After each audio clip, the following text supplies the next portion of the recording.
Welcome students. This is part 5 of the Inchcape Rock by Robert Southey. This is the last part of the poem. In the last video, we have seen Ralph along with his seamen heard the roaring sound of the waves breaking against something. So they felt they should near be the shore. Ralph regretted that the Inchcape Bell was no more, as it could guide them in this situation, but no sound was there. The tides were strong.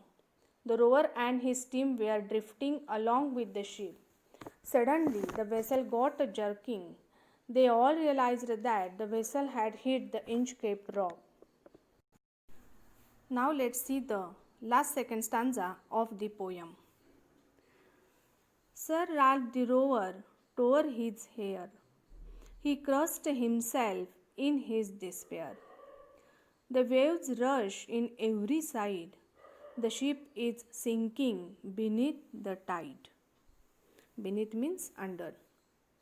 The meaning of this stanza: the rower, Sir Ralph, in frustration pulled his hair and cursed himself for his evil deeds.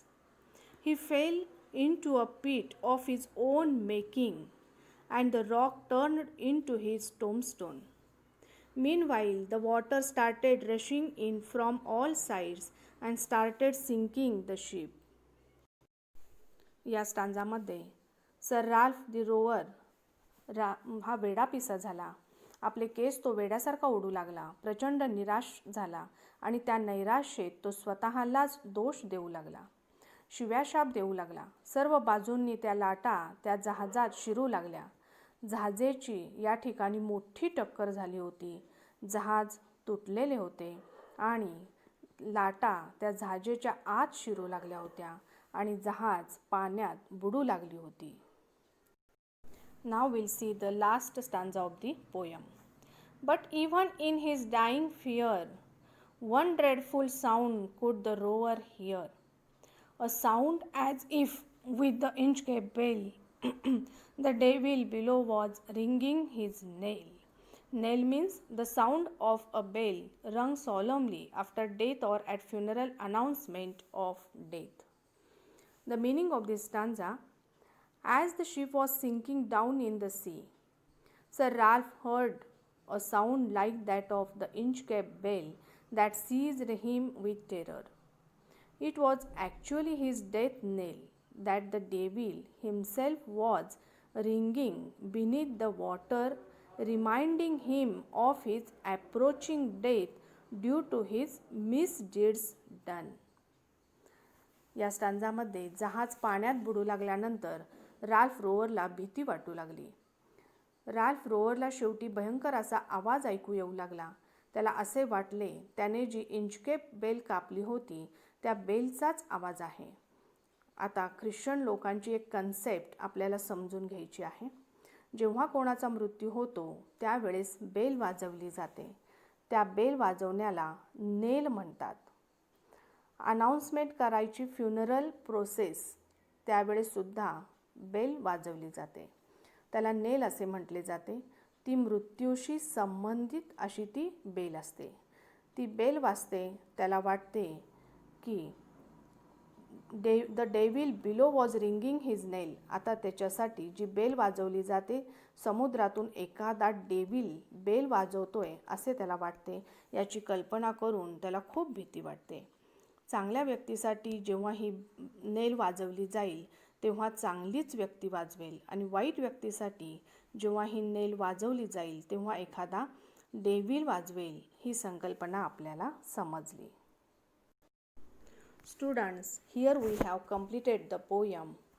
The poem Inchcape Rock is a didactic poem. A didactic poem always delivers a moral teaching or lesson for the mankind. Here the poet Robert Southey delivers a message through his poem, "As you sow, so shall you reap."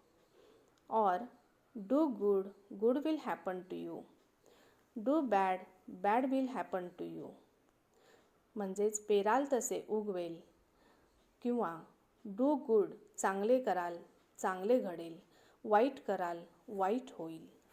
असे Robert Saudi यांनी या पोएममधून आपल्याला सांगितलेले आहे. Students, we have seen the stanza-wise explanation of the poem in English and also in Marathi. But once again I will tell you the whole story of the poem in short. Let's see. The poem begins on a calm note. The waves were flowing over the Inchcape rock without any impact.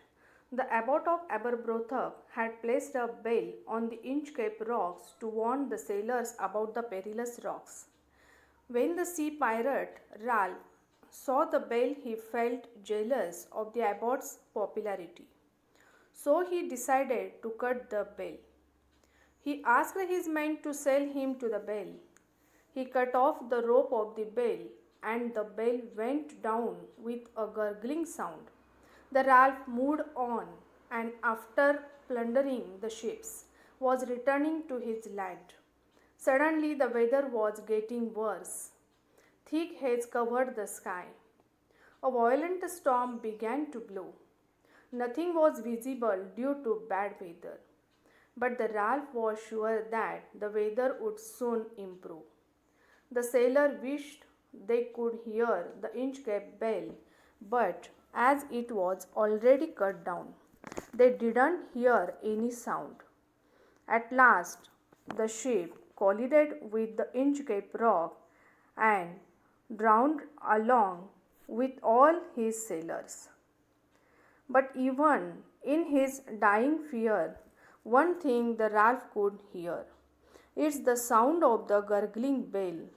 In fact, it was the devil below who was ringing his knell. बघा, ही story पुन्हा एकदा मी तुम्हाला मराठीत शॉर्टमध्ये सांगते. ॲबॉट नावाचा एक व्यक्ती आहे.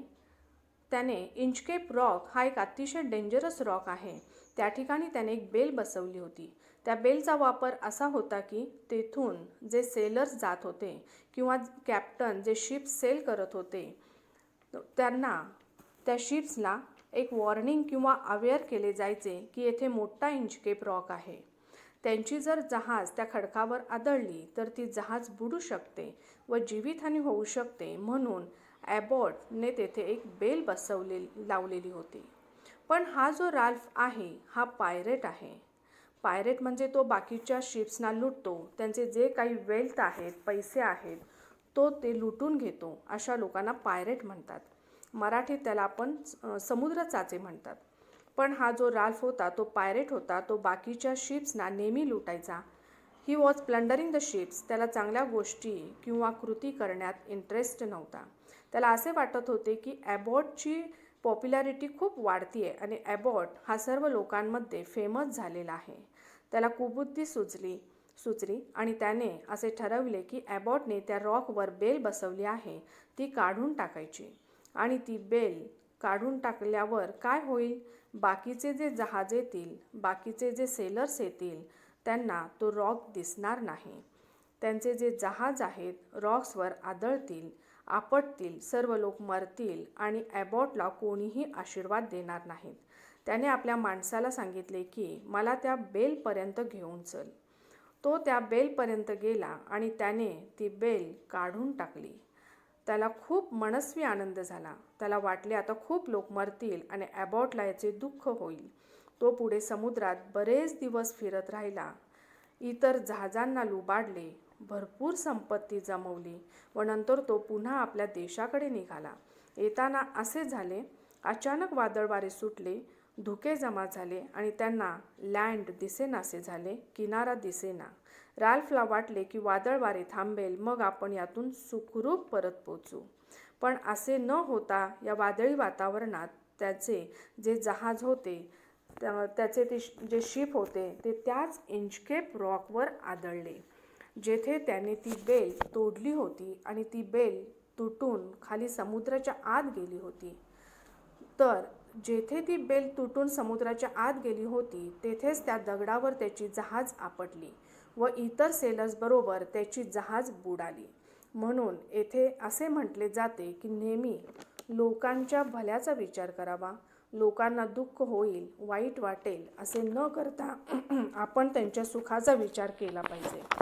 पण येथे जे हे समुद्र चाचे होते त्यांनी लोकांना कसे हानी पोहोचेल याचा विचार केला. पण देवाने शेवटी त्यांना त्याच्या वाईट कृत्याची, कुकर्माची पनिशमेंट, शिक्षा दिलेली आहे. आणि ती पनिशमेंट म्हणजे काय होतं तर त्याचा मृत्यू. आणि शेवटी असे म्हटले आहे की देव तीच बेल जी त्याने तोडून टाकली होती तीच बेल तेथे वाजवत आहे. जेव्हा या लोकांचा मृत्यू झाला अशा पद्धतीने ही इंचकेप रॉक ही पोयम आहे. या पोयममध्ये ती बेल, तो रॉक आणि सर राल्फ असा एक पिक्चर कवीनं तयार केला आहे. रॉबर्ट सौदी यांनी या कवितेमधून एक स्टोरी सांगितलेली आहे. Robert Southey describe the prose in the form of poem. या स्टोरीमधून रॉबर्ट सौदीनं असं सांगितले की आपण चांगले कर्म कराल चांगले होईल, पेराल तसे उगवेल, as you sow shall you reap. या म्हणीला ही जी पोयम आहे ती अतिशय साजेशी आहे. So students, I hope you have understood the poem. The poem is very large, so we have to make it in 5 parts. Read the poem and listen the video carefully again and again. Okay, thank you.